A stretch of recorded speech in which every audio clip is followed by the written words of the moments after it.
Everyone, please welcome Bernie Campbell.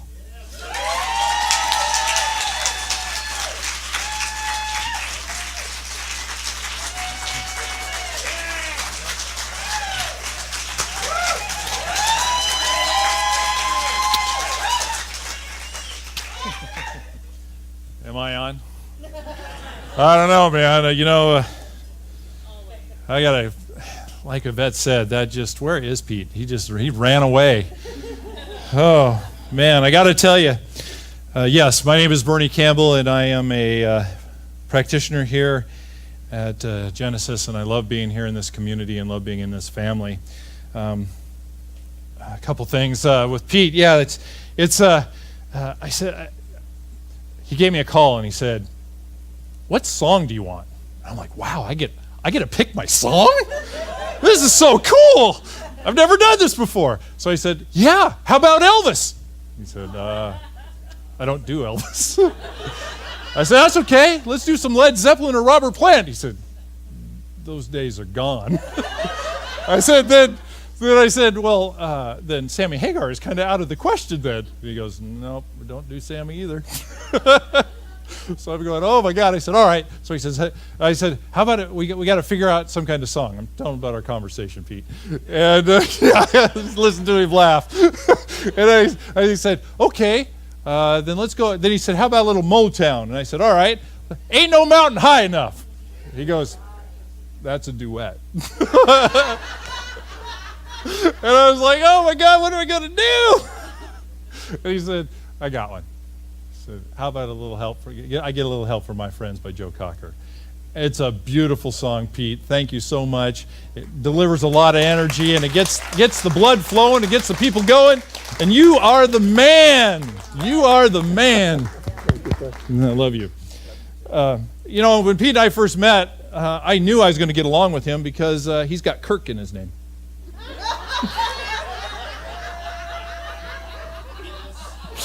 So, anyway. And he's wearing his yellow vest. I mean, come on. Can't ask for anything better than that, right?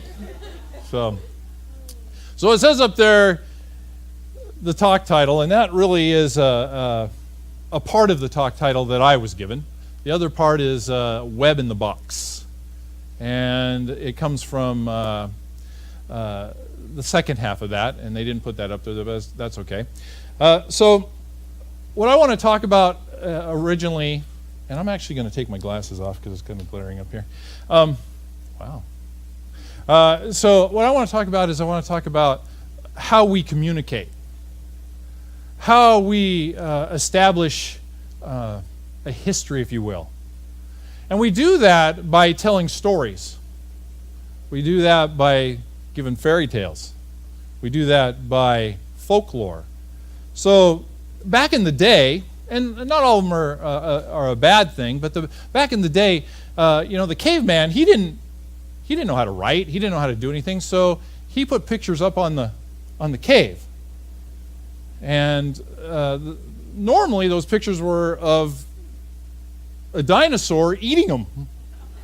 And that was for the next group or the next generation to come in and to look at that and go, this big dude comes in. You ever thought about that? Here's this Tyrannosaurus Rex, this big, baddest, wonderful dinosaur there is. And they give him these itty-bitty little arms. I never understood that. So on the picture on the wall is all these poor little stick people getting killed, right? Eating.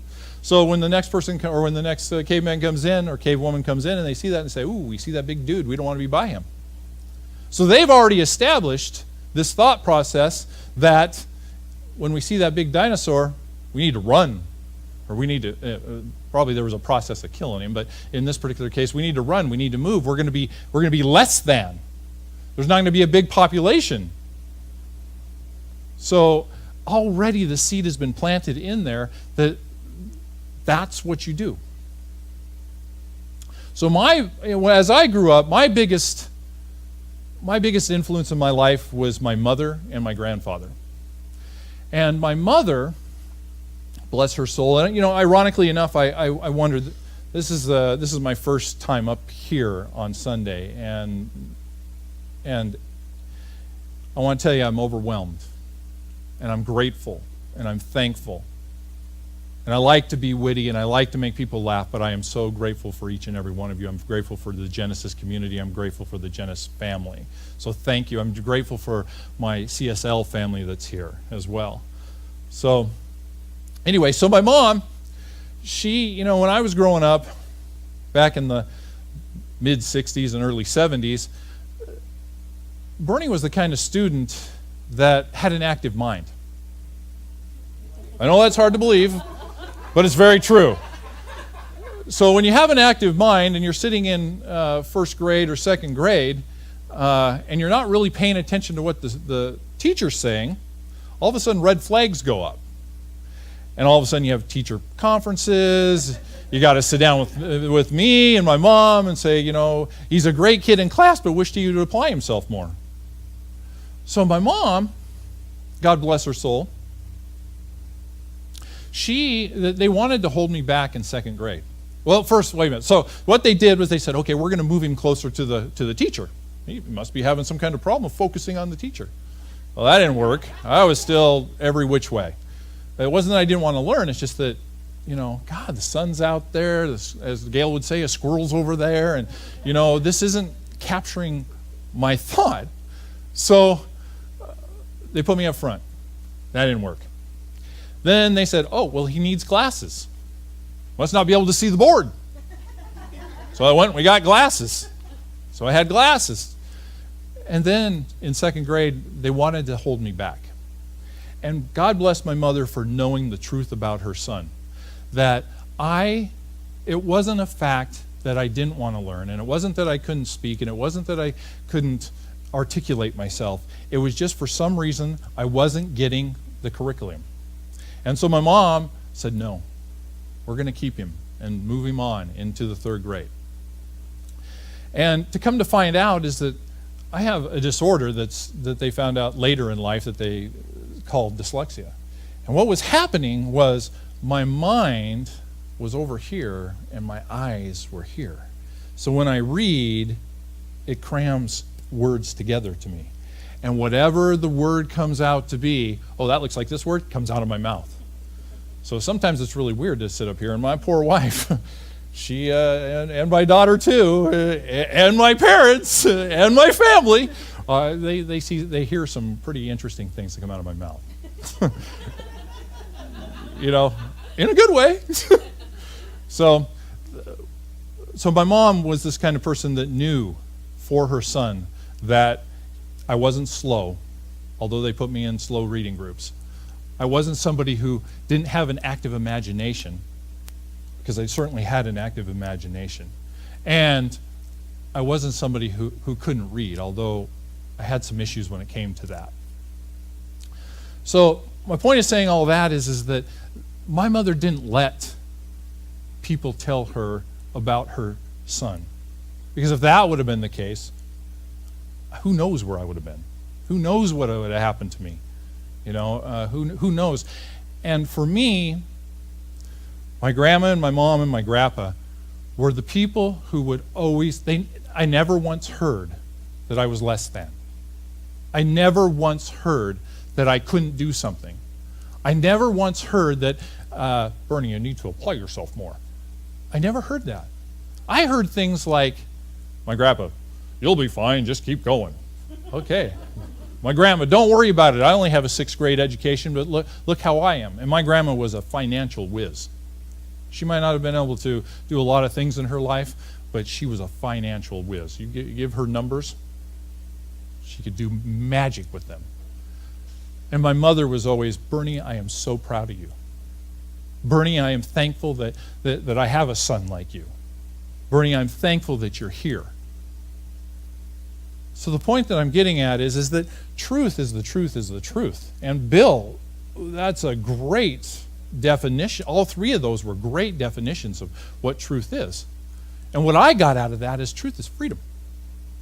Truth is knowing that no matter what somebody says or what you've been told or what you've been read about or what you've been talked about in a group of even people, that the truth of you trust me? You are perfect, whole, and complete, and don't let anybody ever tell you any different. That's my niece there. So the point is that if we allow ourselves to focus on what others say about us, or their perception of us, or that great word, their judgment of us, it affects our whole demeanor. It affects how we proceed through life. It affects the happiness. It affects taking the red pill or taking the blue pill. It affects all that. People who know who they are happy. People who know who they are, know the truth about them, are enthusiastic. And since I have the opportunity, that young girl right there knows exactly who she is. And I am so proud of her in every which way. She doesn't let people tell her certain things and she adapts to them. She knows the truth about her.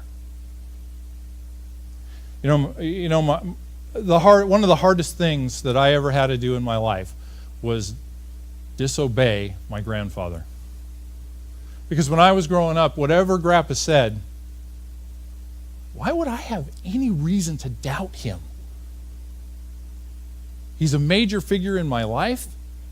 He's a father figure to me. He's a grandfather figure to me. He teaches me all these things. He doesn't care if I can read or write. My grandpa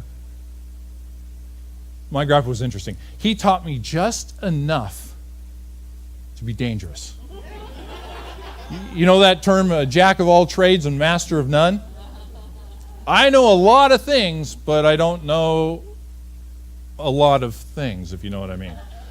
And I believe my grandpa did that. So I found this out later in life, is my grandpa did this because he wanted me to go do those things, but he also wanted me to call him and say, I'm here, because we didn't have cell phones. I'm here. What do I do next? Because he always wanted to feel that he was wanted. He always wanted to feel that he was needed. So that was really hard the first time that I had to tell him no, or I had to tell him I don't believe you. Well, that was a big move. I mean, I thought I was going to be excommunicated out of the family when I did that. But in the fact of all that is that I was just seeing the truth of who I was. My grandpa would say, I don't want you to do that because I don't want you to feel that pain. And I had to finally tell him, which was great advice, but I had to tell him, Grandpa, I have to live through that myself so that I know for me. And that becomes the truth. That becomes who you are. I didn't let, well, he always influenced me, but I'll say this. I didn't let him influence me when he came into that, because I was willing to take that step forward. I was willing to move forward and understand that life is good the way it is. And just because I'm in this body doesn't mean that I don't have a connection with the higher power, the greater spirit, God, whatever yours is. And whatever yours is, I respect. In my case, it happens to be spirit and God. So I know that what you see right here is just a reflection of that truth. It isn't the truth. The truth is inside of me. The brain would tell me a little different sometimes, but the heart knows and the soul knows. And that's the same for you. That's the same for everybody. And what I would like to say is that truth comes from that inner feeling of your body being celebrating, being happy, and understanding what is happening in the world around you, knowing that that doesn't have to be the truth. You have the ability to change your thought process. You have the ability to say that I'm not slow. I appreciated the lower reading levels, but I'm not that person. I'm somebody with a lot of energy. And it was very hard for me to sit there and not be my normal self when it comes to being loud, or at least boisterous. So that's what I can give you. That's what I know. I know that having a thought that gives you freedom, that changes your life, sends a vibration that obviously can change the world. Sounds impossible, but it is very true. The collective consciousness right here in this room is so great and so filling. I wished every one of you could come up here and stand. Well, maybe we should do that. Maybe we should just line up and just take turns coming up here and feeling this. Because we're in that conscious thought process that God is everywhere. There is no limits. There is an abundant supply. I woke up this morning and my wife, my lovely wife, I certainly appreciate her. She puts up with a lot of things with me. So today she asked, she says, how you feeling? Because I need to be here a little bit earlier than she did. And I said, well, I'm feeling a little bit nervous. And she says, think of it as a baseball game. I was like, think of it as a baseball game. And she goes, yeah, you've been in a lot of pressure situations, and just think of it as a baseball game.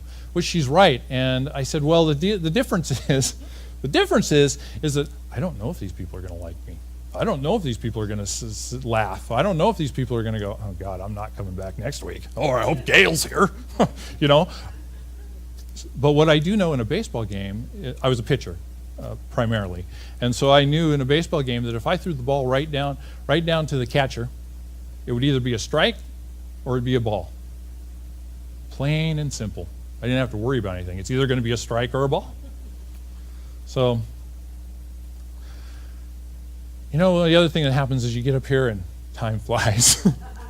I mean, it literally flies. And so I want to say a couple things before I end.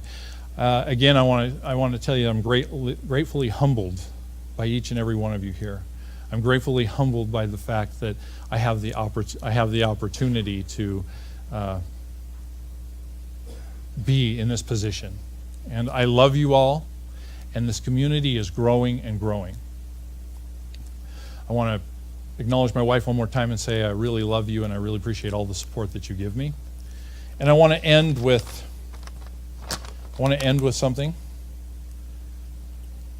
This was written in the 60s, so it's going to have man in it instead of man and woman.